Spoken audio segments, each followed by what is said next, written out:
Welcome to True Crime Garage. Wherever you are, whatever you're doing, thanks for listening. I'm your host, Nick, and with me, as always, is a man offering some foreshadowing that we will have to circle back to. Ladies and gentlemen, here is the captain. I offer foreshadowing and foreskinning. It's good to be seen and good to see you.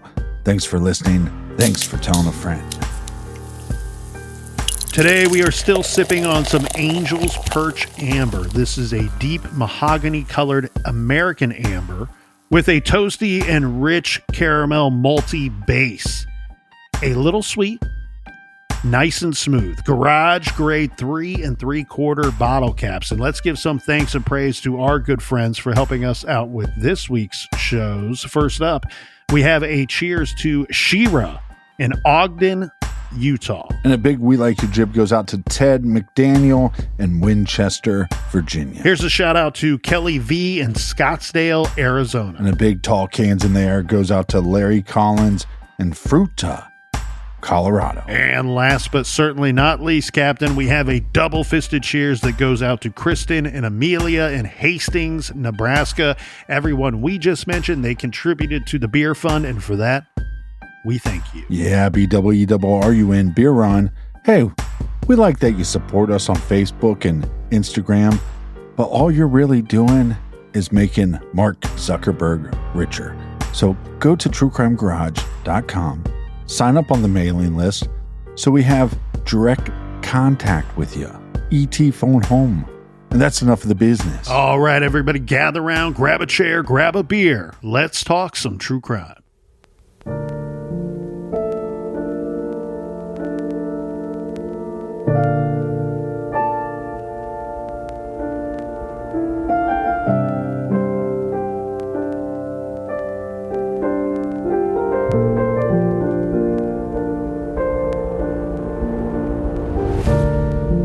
All right, Captain, this is where things go from scary bad to even worse. This is the point of no return, unfortunately, because 4 days later, this was an expansive search for Amber Hagerman. This was an all hands on deck situation. We had not only the Arlington PD, but all of the surrounding jurisdictions and law enforcement agencies working, looking for her as well. This was a ribbons on trees and ribbons on street lamppost situation. Everybody praying and hoping for a safe return, but those hopes would be squashed because 4 days later, after the abduction on January 17th, this is in the early morning hours, we have a man who is out walking his dog near the Forest Hills Apartments, which is a very large apartment complex in Arlington. He came across a gruesome sight. This apartment complex, Captain, is only a few short miles from the abduction site. So it's roughly 3.2 miles from the abduction site where Amber was taken just 4 days prior. And the body is found in a stream, and this is a large stream of water. And the area had experienced some pretty extreme weather leading up to this, with heavy rainfall and downpours prior to the finding of this little girl who, you know how these situations go. Everyone hopes that it's not Amber, even the police hoping that it's not Amber, but when you have an area with an abduction that took place so close in time, so close in proximity, and you don't have a whole lot of missing people, everything's telling you probably just found the one that's been missing, the one that they were putting those ribbons on the lamppost and trees for. The documentary Amber, the Girl Behind the Alert, is very powerful to watch on many levels. Like we said, there was a news crew that was following around the family and following around Amber and Amber's mother about her living situation and getting her life on track, basically. Well, once Amber goes missing, they decide, hey, we're going to get involved. We're going to share some of this footage. We're going to share pictures and videos, and we're going to basically make it advertisement, if you will. Hey, here's a missing girl. We need to find her. So they're filming all of this stuff in real time. And I believe it was the FBI had a consultant that worked with the family. So when there was information or there was updates on what was going on with Amber's case, that she was informing the family. So we have this girl found. Is it Amber? And you can see it in real time. You get to see the family. They see the news clip. Is this Amber? And then you have this consultant, I guess is the best way to what you'd call her. But she is waiting on word to let me know when to tell the family if this is Amber or not Amber. So it's a very tragic story. I also think it's important to see because sometimes we don't humanize these stories as much as they should be humanized. And to see a family in the moments, when they hear the news report, I'm sure most of them thought it's most likely her, but you have to keep a positive outlook until you know. Until you know, you don't know. And I don't know what you felt about that scene in the documentary, but to me, I thought that was just that gut wrenching and what a horrible situation for a family to be in. Yes, of course. I shared all of those emotions, trying to take the emotion out of it. One thing that I did find insightful about the documentary was this is a case that I've read about for many years. It's an old case. And as far as I can see, it looks like a cold case at this point, unfortunately. But as much as I've read about this case over the years, I had never seen the images, whether it be a picture or film of this creek, because everything I've ever read about this case, Captain, always refers to this as a creek or a stream. But because of the heavy downpour of rain and downfall of rain that they had leading up to finding her, that video footage shows what is called a creek or a stream. It looks like a whitewater rafting type of situation to me. Like this water was much more significant than I had expected. It was larger than I had expected. And the waters at the time were quite rough. And you hear so the way that this 911 call goes down is this guy, he goes out, he's walking his dog in the early morning hours. The dog kind of leads him down to like almost alert him to the body, the way that he describes it. So he comes back home. He lives in this apartment complex. He goes back to his apartment and he notifies, I believe it's a girlfriend or wife, says, call 911. I think I found that girl that's missing. Yeah. And he goes, I'm going back down there because the creek, the water is powerful. It's moving, man. And he doesn't want that to get carried downstream. Okay. And so he goes back down there, one, to point out the area to personnel when they start to arrive, but also two, to make sure that she's not carried away. And so now you have the person that he lives with phoning 911, calling from looking out the window and explaining like, no, he's going to stay with the body and he's not leaving per what he told me. He rushed back down there. Please hurry. We think we found that missing girl. And so to see the water was pretty insightful to me, because you look at these things and trying to take the emotion out of it, you want to learn more about the crime scene. And we've told the listeners this over the years. In this situation, we have a lot of crime scenes, right? We know that we have one crime scene is the abduction site between the laundromat and the old grocery store, the old Winn-Dixie in that parking lot, which is about 3 miles away, mind you, not terribly far away. Another crime scene is the abductor's truck that he used to transport Amber Hagerman in his vehicle. Yeah. The next crime scene is wherever she was killed, because she wasn't killed in this creek, in this stream of water. No, she was placed a dumping ground. Yeah, this shitbag monster dumps this 9-year-old that he murdered naked. She's wearing but one sock when she's found. These are the people that when they get caught and something bad happens to them, whether it's in prison or by law enforcement or whatever, you don't feel too bad for them. Of course. Absolutely not. And so this person, whoever discarded of this little girl, you saw the way that it plays out in the documentary. This isn't like this creek, this stream is not right outside the doors of this apartment complex. And when I say apartment complex, we're not the first ones to describe it as a very large apartment complex. You can see they had multiple buildings, and even the detectives describe it as this is a very large apartment complex, which has both positive and negative values to your investigation. As an investigator, you're hoping, one, could it be as simple as we find a truck that matches that vague description sitting in this parking lot somewhere in this large apartment complex parking lot, and we can tie truck owner who happens to live in this apartment complex to where we found her body?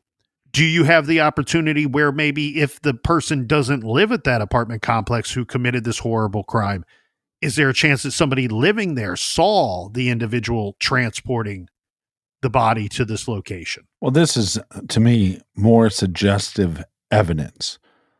We have, yes, it's on a main road, but the side of this abandoned grocery store, it's not something you'd think somebody passing through town would just spot an individual. And then we have eyewitness saying, well, the kidnapper went back into town. And then, so the kidnapping site isn't that far from the grandparents' house. He went onto a main road. And then, like you were stating earlier, this dump site isn't that far from the grandparents' house. So to me, this is all suggestive that the individual, this murderous piece of shit person that should burn in hell, most likely probably lives in that town. Oh yeah, I agree 100% with the thought that this person lives in the area 100%. Now I'll agree and disagree with you in some regard. The place where she was taken from, I would describe that, and others have described it as far from an isolated area, meaning that I do think that there's a good chance that somebody just driving by did a snatch and grab and took off with this little girl. Yeah. Where I will agree with you 1000%, man, is where she was dumped. No, where she was placed, whoever placed her body in that water knew about that water prior to. They didn't just drive around looking for a creek somewhere. They had some prior knowledge of that spot. Well, a question for you, because like you said, it's not just this creek that's just water is just stagnant. Is the dumping spot the apartment complex, or is it possibly further down? And this is just where she ended up, and this is where somebody found her. That's interesting to ponder because of a couple of reasons, and the reasons being that we are relying on other persons that we've not spoke to with Right. their opinions on the case, people that were there and have reviewed this crime scene. And the general thought, it seems like the general consensus is that she was either A, found exactly where she was placed, or B, found very close to where she was placed into the water, meaning she could have been upstream a little bit of ways. But the way that they describe the turns of this body of water, of this stream, which keep in mind, it's proper to describe it as a stream or creek because it had simply swelled from all of this downfall of water. But the turns and the debris and rocks and sticks and branches and trees that have fallen into this space, they believe, the people that were at the crime scene believe that she was either placed very close to where she was found, or if she was placed upstream, it wasn't very far from where she was eventually located. But this to me goes back to something that we were talking about before, and even talking about something off mic. And I'll let you, if you let me go through my thought first. One thing we had talked about off mic was, and I agree with you 100%. Everything at the abduction site, and based off of what the eyewitness statements are, it's suggestive and indicative of a stranger abduction. Now, that doesn't mean that 1000% it is a stranger abduction. That's something we talked about off mic. But what I'm kind of doubling down here on with my thoughts of it is a stranger abduction is the abduction site, the eyewitness statements are suggestive that it is a stranger abduction. And then when you compound that with what we later learn about where she is placed and the statements of, well, she was found very close to where she was placed, that if the water carrying the victim away or concealing the victim, you would do it in another manner than simply placing her in water. This to me looked like we have a snatch and grab abduction very quickly. Boom, boom, boom. Get out of there. And same thing with the getting rid of her is just simply, I cannot be caught with Amber in my possession, in my home, in my vehicle. Where can I go? Where can I go? Oh, I'll place her there. I don't really care if the stream takes her away. I don't really care to spend extra time and effort to try to bury her somewhere. It's more important for the kidnapper not to be seen than for her body to be washed away. Right, because in the killer's mind, during this whole time, he's only concerned, his major concern is don't be seen with her. My only connection to her right now would be for me to be seen with Amber, dead or alive. Right. But the things that make this, so from an investigator standpoint, the things that make this case difficult to review beyond the emotional stressors that come with reviewing a case that's this horrific and this scary to talk about is we have this kind of weird confluence of information about the evidence, right? That it's all over the shop on her injuries and her, let's say, degree of sexual assault, which is a sentence that I had hoped I would never have to ever put together, but unfortunately we just did. It's our fault. We chose to do a true crime podcast. So I blame us for this one. Yes, it is on our shoulders, my friend. But Amber had been killed elsewhere, as we said. She died from several cut wounds to her neck. The thing that's troubling about that is that there's not great detail on that information, which I don't know that we would be comfortable delivering anyway to the listeners, but it doesn't give us any level, to me anyway, any level of understanding about the killer themselves. And then the reports that made their way to the papers and to the internet eventually on this case would be that she was sexually assaulted repeatedly. Some statements is she was sexually assaulted repeatedly that just stopped short of intercourse. And then in the documentary, it seems like they're a little cagey about having a definitive opinion on the sexual assault or rape of the victim, because what they're telling us, and they being the current detectives working the case, or detectives that are second generation detectives, let's say, persons that inherited the case a couple years after, what they're all kind of saying is that they're not convinced that an actual, maybe true to definition sexual assault or rape took place, but that there was certainly a sexual component to the abduction and murder. Yeah, I wonder if there was some kind of digital molestation. It's hard to say. I think all the evidence points to this idea that it's a stranger and that the person's local. But I think where the cops did a good job, and it's so frustrating, this case, it's one of those cases where you go, oh, well, yeah, Amber, she's the reason why we have the Amber Alert. It's like you've heard of this case for so many years, and then to dive into the research, there's so many fascinating points. And I think one of the fascinating points is, why the hell is it a cold case? Because I think law enforcement did a good job.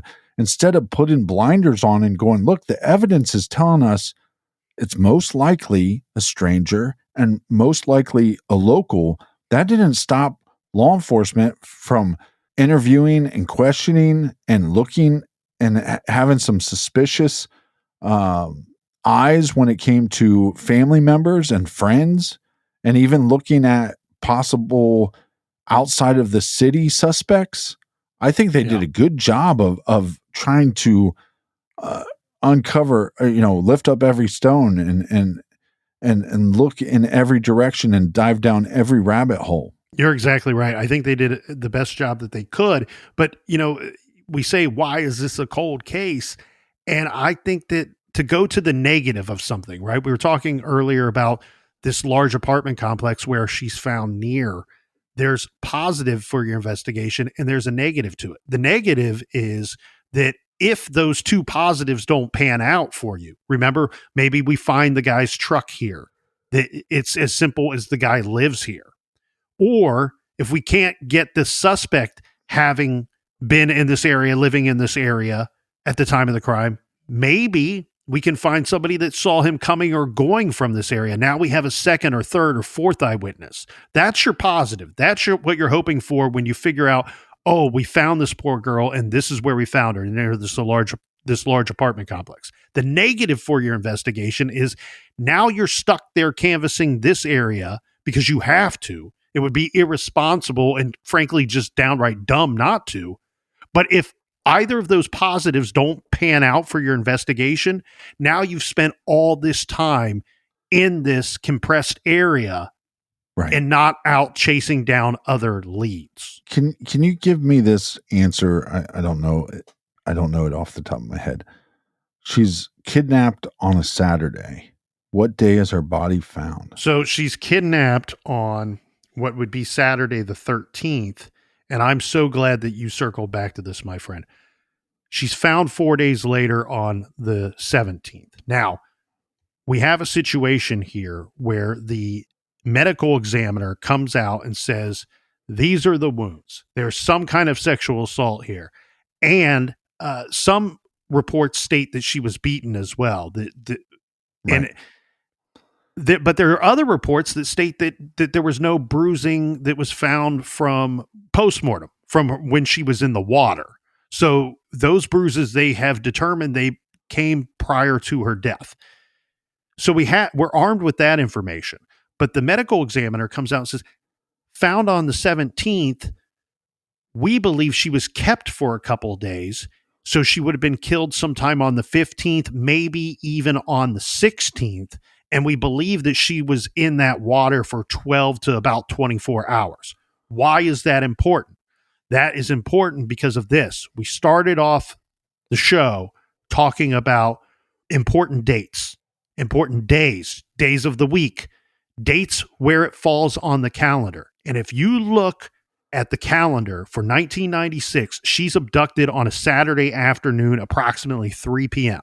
If the medical examiner is right, and we have no reason to believe that they are not, that she was kept alive for a couple of days before she was killed on the 15th or 16th and then placed in the water.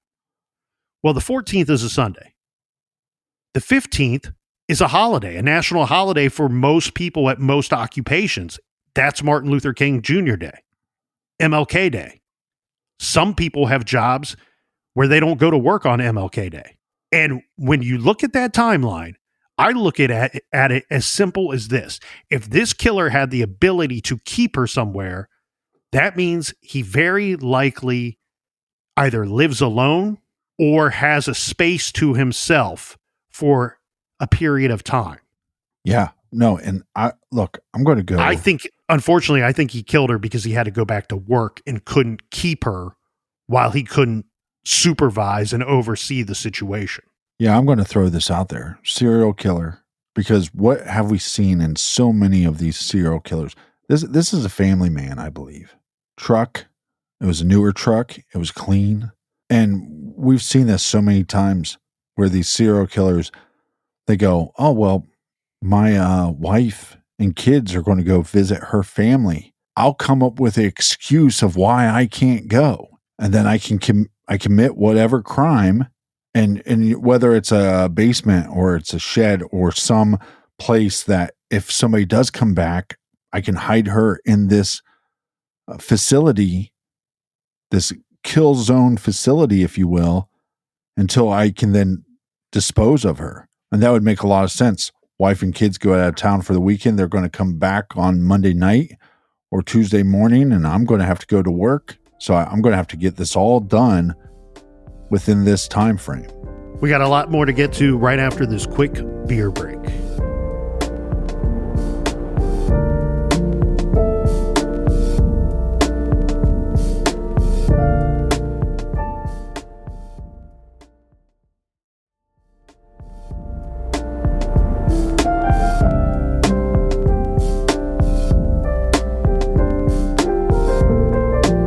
All right, we are back. Thanks for telling your mother. Thanks for telling your brother. Talk cans in the air. Cheers to the people in the back. And cheers to you, Colonel. Cheers to the people upstairs. How did they get there? We don't know. All right. Cheers to you, Captain. There's a very small ladder. These cases that go decades where it seems like law enforcement has done a good job. One of the things that is involved in so many of these cases that we don't have answers for is victims that are found in water. Well, it's troubling because here's the problem. There are a lot of victims out there that are buried that are never recovered. True.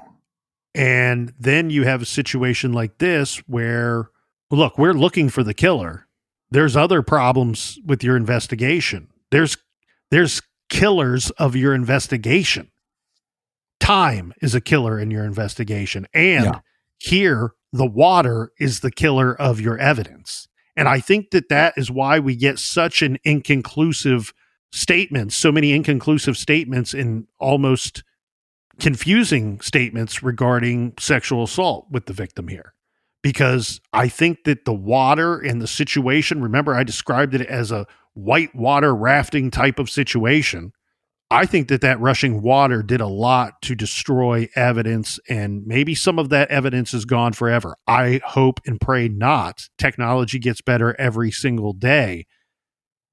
And so I think that is something that has worked in the favor of the killer. And then we don't have anybody at that apartment complex saying that they saw this person come in and place the body, or we don't have a better description of the vehicle. And not just I'm not faulting our eyewitness for not giving us a better description of the vehicle. What I mean by that is we don't have another person coming forward with the same description of the vehicle saying, I saw this vehicle here, and this is what the person driving it looked like. We would want to know the movements of that vehicle.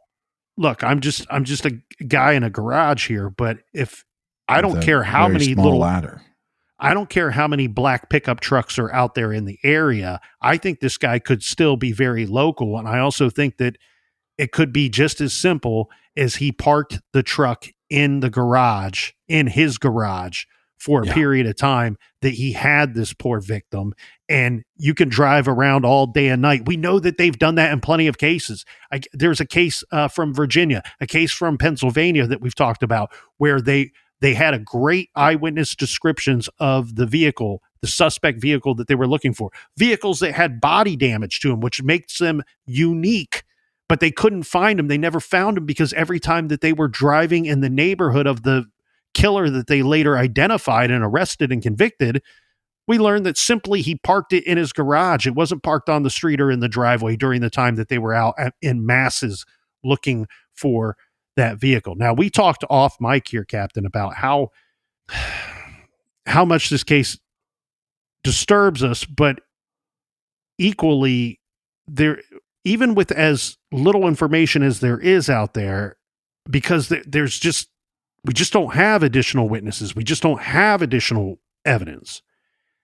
There's something about this case, and I can't put my finger on it, but it's a powerful case, and it's a gripping case. It's one that has gotten a hold of me, and I know it's gotten a hold of you recently too. And it's like, we're just trying to find a roadmap to more information and to lead us to something. Now, I will say there were good suspects that they did investigate over their years, and the police, as you pointed out, APD put together a task force and did a good job and a thorough job, and continue to work this case very diligently to this very day.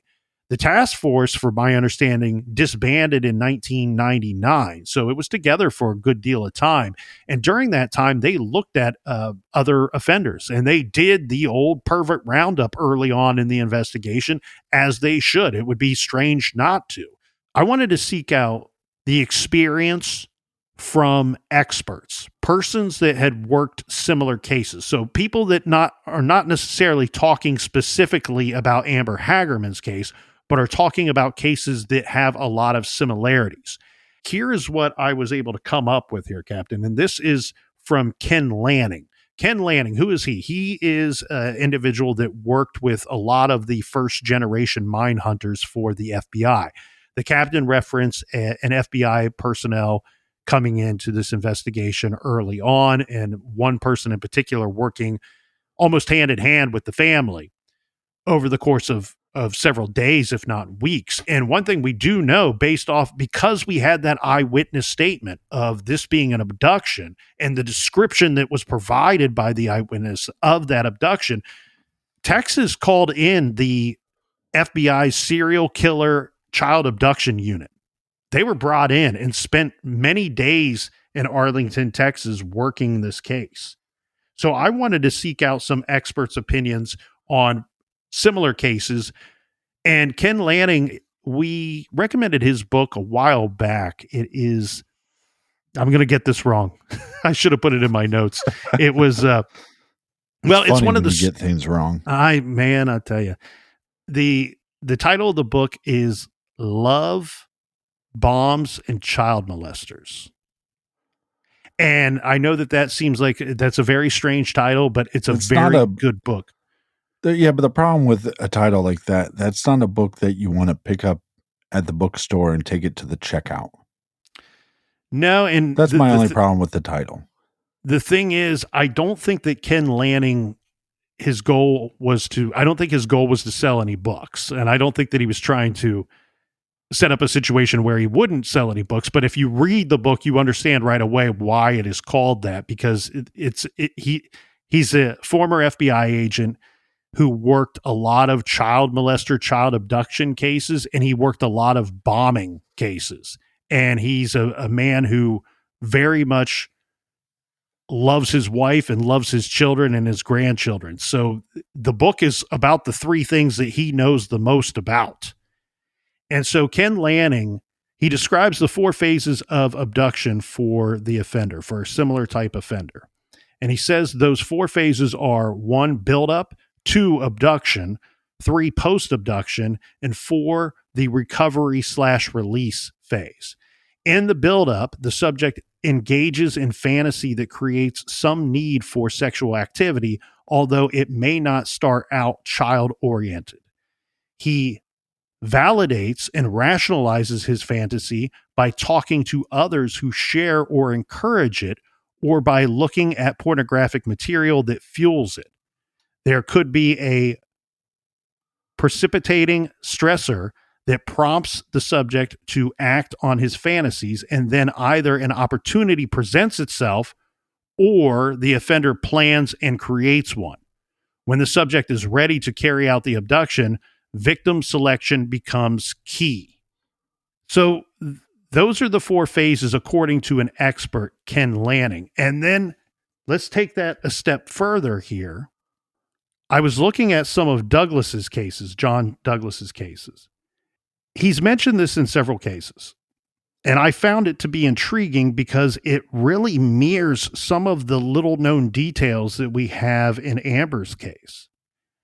And Douglas says when we see this type of crime, so what he's talking about is a crime where a snatch and grab abduction, stranger abduction, stranger abduction in broad daylight in an area that people would not refer to as isolated, where there could be eyewitnesses. Douglas says, when we see this type of crime, the first thing we think of is a somewhat younger, unsophisticated, perhaps disorganized offender with a highly developed sexual fantasy that he is increasingly desperate to act out. When we see a high-risk crime, we expect the victim to be kept alive for a relatively longer period of time. Meaning, unfortunately, in most cases where a woman is abducted, raped, and murdered, it all happens relatively quickly. It happens within 45 minutes, an hour, 2 hours, 3 hours. It doesn't take a lot of time for those horrific nightmare situations to play out. Amber's situation, and we know this based off of the medical examiner, she's abducted in broad daylight. It's a high risk factor. And the ME says that she was kept alive for a couple of days. These things don't tell us who the killer is, but these things tell us tell us some things about the killer. And there was some individuals close to the family and members of the family that law enforcement had to look into. Obviously, you have this separation of the parents, so you have to then go, well, where was the dad? What was his involvement? They figured out his whereabouts, so he wouldn't have been even in the area. And then you have to start looking at maybe friends of his, because we do have a separation. We don't have him with any set of custody set up through the courts, so you have to look at that angle. There's some people that maybe looks wise, and I don't think you should judge every book by its cover, but there are a bunch of individuals that were close to the family that law enforcement looked into. I don't know if they ruled them out publicly. I believe they did with the father because he had a pretty solid alibi.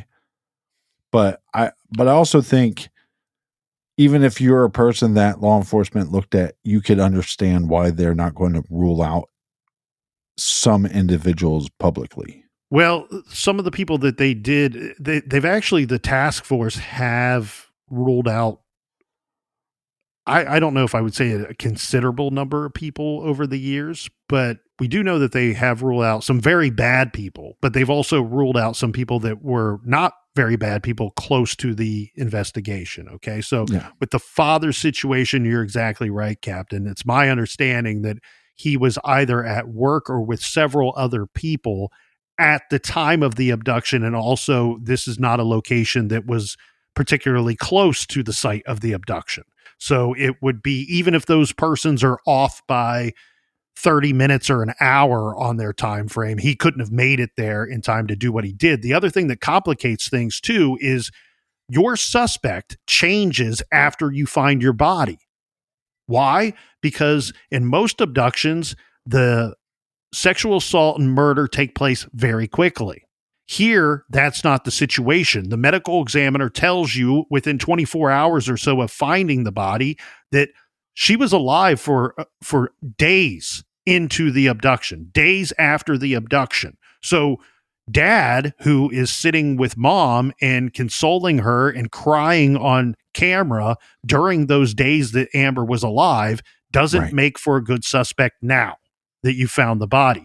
His friend or family members, friends that were close to family members, also being present during the time searching for Amber, do not make for good suspects now because of what we know. Somebody had the ability to keep her, and unfortunately, damn it, I hate saying these things out loud. She wasn't just kept in a cellar somewhere in the dark. Somebody was doing stuff to her during the course of that time. Somebody had to be physically present with her during that time period. And the people that were helping look for her, and the people that especially were on camera consoling the family and being there for the family, aren't good suspects, because their whereabouts, even if they're not accounted for the 8 minutes when she disappeared, their whereabouts are accounted for those 2 days that some monster kept her for. Yeah, but the monster wouldn't have to be present the whole time, but again, not the whole time, but right. but he can't harm her when he's not there. Exactly. He can't live out whatever sick fantasy he has. And that's what's weird. The more cases we do, especially when the victim is a child, it's like I don't always think eye for an eye is the right way to look at things in life. But for some reason, when it comes to cases where the victim is a child, I don't even just want an eye for an eye. I want an eye for every piece of your body, because you deserve whatever you did to the victim. It should be done to you 10 times over, especially when it comes to children. This case is so frustrating because we do have, like you said, a solid eyewitness. But could you imagine being a close family friend and you show up to just help? Amber's gone. Somebody took her. Okay, I'm on my way. And then you get there and they say, "Oh, well, we have an eyewitness and got a good look at the guy. Didn't get a license plate, but he had a single cab, small bed, black truck." And you're the family friend with a single cab, small bed, black truck. That would be a little bit of an uncomfortable situation to be in. And he did allow law enforcement to process his truck. We should point out that one thing that is missing from the eyewitness account, when we look at this family friend's vehicle, he drove his truck for work. And so on the side of his truck, I'm sure you noticed this during the documentary, they showed his truck. Yeah. On camera. On the side of his truck, what was on the side of his truck? A big advertisement for his company, right? And what we don't have in the eyewitness statement is, oh yeah, I saw a company name plastered on the side of the truck. Well, like you said, I think the eyewitness got a good look at the side of the truck. Here's what I always wondered, because if it is a stranger on stranger crime, if the kidnapper, if this monster of a person is local, is it possible that this vehicle was a work vehicle and not a daily driver for them? Meaning, like I said, this guy maybe has a family. Maybe they're out for the holiday weekend to visit other family members, and he comes up with a ruse of why he has to stay back, but that his family and other individuals never suspected him. When people hear a single cab, small bed, black truck, they're not putting 2 and 2 together because this is not a daily vehicle for that individual. Well, with this case, I already referenced some information from John Douglas and from Ken Lanning, 2 of the top cops, 2 of the top experts in this field and what we're talking about here today. But really, that was reviewing information that they've given out and thoughts and opinions from their experience on cases that are very similar to the Amber Hagerman case, not her case specifically. So I took that a step further, Captain. What I did was I reached out to Jeffrey Reineck, former FBI agent who was involved in solving several big high-profile cases. In fact, he's put away at least one serial killer, a couple that we're aware of. And he, unfortunately, and I say this because I know that it has had a very big impact on him emotionally and as a person, that he had the unfortunate task of working a lot of child abduction and child murder cases. And so he's seen both a lot of stranger abduction cases and also cases where the victim knew the perpetrator. And so I reached out to him and I said, look, I just want to get some of your opinions on this case. And I'll go through some of our correspondence here regarding Amber's case. And I described the crime to him. And I said, Amber was out riding her bike with her little brother. She was 9. Her brother was just 5. Of course, they rode off to a spot where they were not supposed to go, but not too far from the route they typically were allowed to travel, which is basically a big circle back to Grandma and Grandpa's house. The boy decided to go home instead of playing longer at the parking lot that they had ventured off to. It was a large parking lot with 3 freestanding businesses, an auto shop, a laundromat, and a grocery store that had been closed and out of business. Amber was riding up and down the ramp that went into the back of the grocery store. This area was visible to some homes that the lots backed up to. Amber's grandparents' neighborhood. A man in a dark pickup truck pulled in and took the little girl, leaving the bike behind. She was found 4 days later in a large creek near a very large apartment complex. Her throat was cut. The apartment complex was in North Arlington. The abduction site was East Arlington, distance about 3 miles. The medical examiner said that she was kept alive for a couple of days. I was curious if you would offer up any insights about the offender based on the general information about this crime. She was only gone from the house for 8 minutes. The kids and their mother were visiting the grandparents' house. This, to me, suggests a stranger abduction. It occurred during broad daylight and was witnessed by an old man in the neighborhood who called 911. He reported an abduction because she screamed. She was grabbed, not lured into the truck. The auto shop, the laundromat, both had customers that day. I think the time of day, the short distance between the abduction site and the creek, along with the seemingly randomness of the vulnerable little victim, could tell us a lot about the killer. To which Mr. Reinick responded that he was going to take some time to look into some of the logistics and the post-mortem about the case. And I had told him that I was reaching out to him because the case was bothering me more than normal. And so he asked me, can you tell me what bothers you about the case and any theory or conclusions you are hoping to address? To which my response here, Captain, is it's difficult to put into words, but the seemingly randomness and impulsivity of the abduction is what is nagging at me, compounded with her being kept and the disposed of where and when she was. She was grabbed in the early afternoon in broad daylight in a location that was far from isolated. The perpetrator may not have even had a weapon. It just keeps running through my mind that some guy was driving home from the bar, sees the girl, and acts. The desirability due to her age may not have been there for him, but rather the vulnerability of the young victim alone that encourages him to strike. But the risk level is significant, so much so that he is spotted in the act.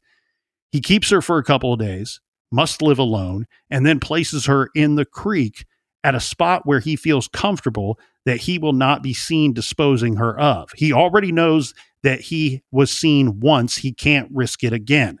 It's not a quick walk. You've seen it, Captain. It's not a quick walk from the parking lot to the creek. It's not as simple as just backing up your truck. I've seen it suggested this is the insightful part here. I've seen it suggested that the knife/throat cut may be indicative of a lack of control or panic. The thinking is that suffocation or strangulation would exhibit more control over the victim. But I told Mr. Reinick, I said, could he have simply killed the victim due to his lifestyle? She was taken on the 13th, Saturday the 13th, and I go on to tell Mr. Reinick, I looked up MLK Day for 1996. It's Monday the 15th. It's believed that her approximate death was sometime on January 15th. He couldn't keep her any longer as he had to go back to work. She's found on the 17th, so they could be somewhat off on the time of death. So then, if that's the case, the use of the knife and cutting her throat is not a lack of control. I said, I figure it's a younger man, mid-20s, with a job that does not require a lot of interaction with others, but afforded him a day off on Martin Luther King Day, who lived or worked at the apartment complex at one time, but not at the time of the murder, as they were looking for a black truck. Although, of course, a lot of trucks are in Texas. He likely works with his hands, probably carries a knife or box cutter at work. He lived alone at the time and had a small social circle, probably did not grow up in Arlington, and likely moved after when things settled down and when things were convenient, but not in a rush. This would be months afterwards. Without taking up too much more of your time, am I way off of base here? To which Mr. Reinick tells us he thinks that the way that the injuries, with her having several injuries to the neck as described from the information he reviewed, keep in mind he's not reviewed the body. He's not reviewed the actual autopsy. This is information that is available to all of us. Right. But again, he is an expert in this very dark world that we're talking about. He's saying that he believes that the injuries are suggestive that it's not a first-time offender. And I want to be clear on what he's saying here. He's, without going through his entire email, he's telling me, Captain, that he doesn't believe that this, he's not saying that this is not the first time that this guy has murdered. Right? He's not saying this is the second murder or third murder. He's saying he believes that this person has offended before, meaning sexually assaulted a child, raped a woman, abducted a kid, something of that nature prior to this murder, but has never murdered before. And he's saying that he believes that Amber was murdered because this guy he's either on the radar or has been scared to the point where he thought he would be arrested for prior crimes or was actually arrested for a prior crime that did not involve murder. So it's interesting to hear somebody with that level of expertise say that because it's a fine line of what Mr. Reineck is saying, that the murder was done to cover up the crimes of abduction and sexual assault. He didn't want to leave a witness alive. He didn't want to leave the victim alive because the victim could potentially identify him. He's saying that the way that the wounds are described in the newspapers and on the internet show that he may not have done this before. That being the murder part, which that gives us, if that is true, then now you've really shrunk your suspect pool.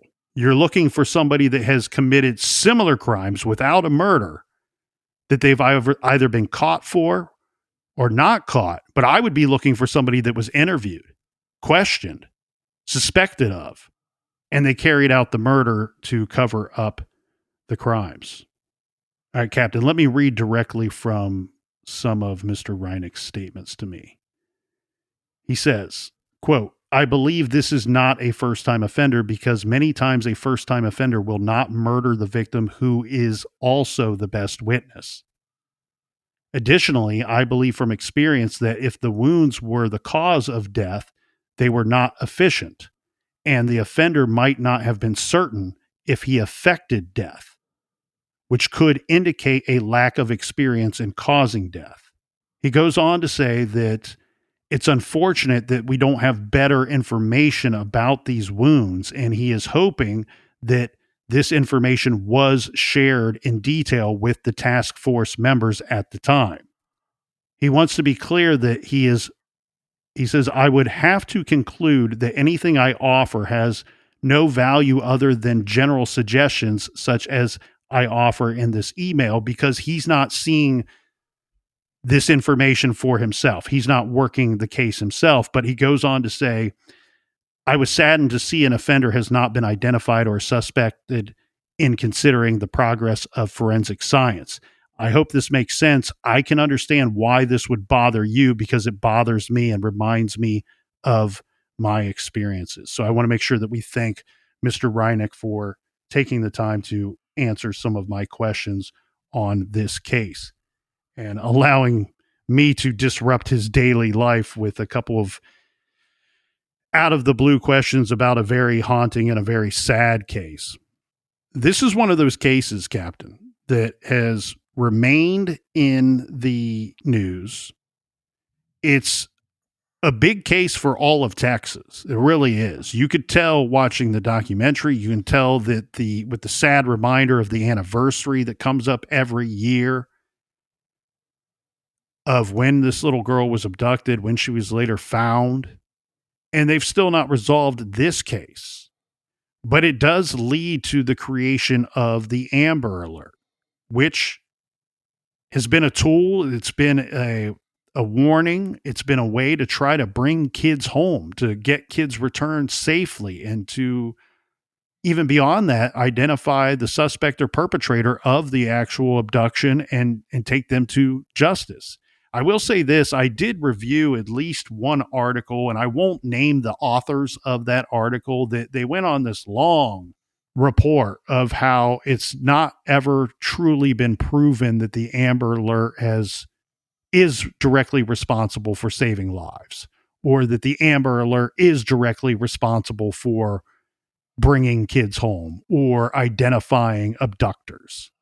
I don't want to say their names because, look, understanding crime statistics, understanding crime trends is very important to communities, and it's necessary for keeping people safe. So them discussing the outcome of this, fine. I think it's in very poor taste, though. Who gives a shit? Why even question it? There is no way to prove. There's no numbers. You can't prove, because there's truth in what they're saying here, Captain. Because an Amber Alert went out throughout the community. Oh, it scared the perpetrator, and he decided not to kill the victim and let him go. Right. I'm sure that if you dig deep enough, you can find a perpetrator that was later arrested that ends up telling police, yeah, I got scared. I heard the Amber Alert go off. It was on the news. I got scared. I decided I got to get rid of this victim that I've taken. I got to let him or her go. I'm sure that if you dig deep enough, you could actually find someone. So maybe shame on them for not finding that particular case, because we're not talking about 10 cases. We're not talking about 100 cases. We're talking about thousands of cases. So it'd be difficult to research for your article, but I say, who gives a shit? Because can we really prove that a tornado warning has saved a life, one single life? We can't. It's very difficult to prove that. So what? Should we get rid of tornado warnings because we can't prove that it's saved a life? No, you don't. Same with the Amber Alert. You don't get rid of it because you can't prove that it brought a child home. You can't prove with an absolute that it saved a child's life. That doesn't mean you get rid of it. They weren't saying to get rid of it. But I say, why even question it? This is another tool. This is another... It's a warning, man. It's what we have. And I say this to everybody out there, that if you're like the authors that question the impact of the Amber Alert, then I say this to you. If your child went missing, wouldn't you want them to do everything in their power that they possibly could to find your child? The answer is going to be yes every single time. So this is important. This case is important. And unfortunately, for Amber and for the persons closest to her, and I hope that this case gets solved, and solved very, very soon. I think that there's reason to stay positive about this case. The light is still on. There's still a chance that they solve this case. From everything I've seen, they're working this case very hard. And regardless if it gets solved or doesn't get solved, this is a big, powerful, impactful case. And that's why, and because of her mother, and because of the efforts of the people that knew this little girl and knew the family, and were a part of that family, that we have this powerful tool to this day, the Amber Alert. And in my opinion, it absolutely has saved lives.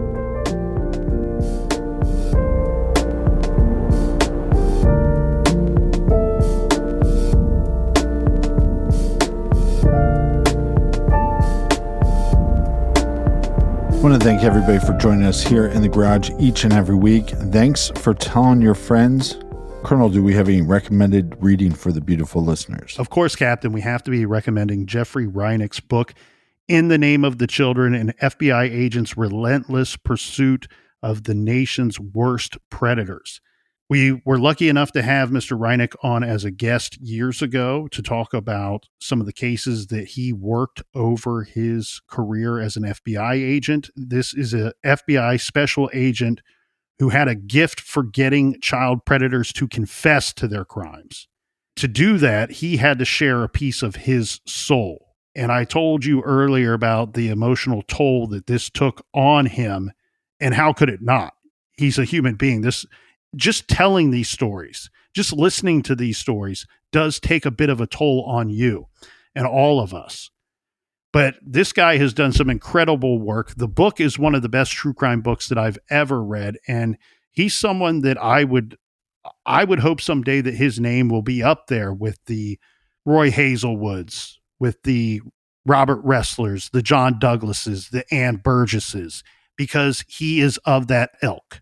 He has worked these cases, and his experience is something that we can all learn from, and that I think that law enforcement agencies out there around the country could learn a lot from. So make sure you check out, if you haven't already, because this is not the first time we've recommended Mr. Reineck's book. I believe it's time number 3, but it is one of the best true crime books out there. In the Name of the Children, an FBI agent's relentless pursuit of the nation's worst predators by Jeffrey Reineck. You can find that great suggestion, which is available Kindle, audiobook, and paperback. You can find that suggestion as well as many other recommendations on our recommended page at truecrimegarage.com. Until next week. Be good, be kind, and don't litter.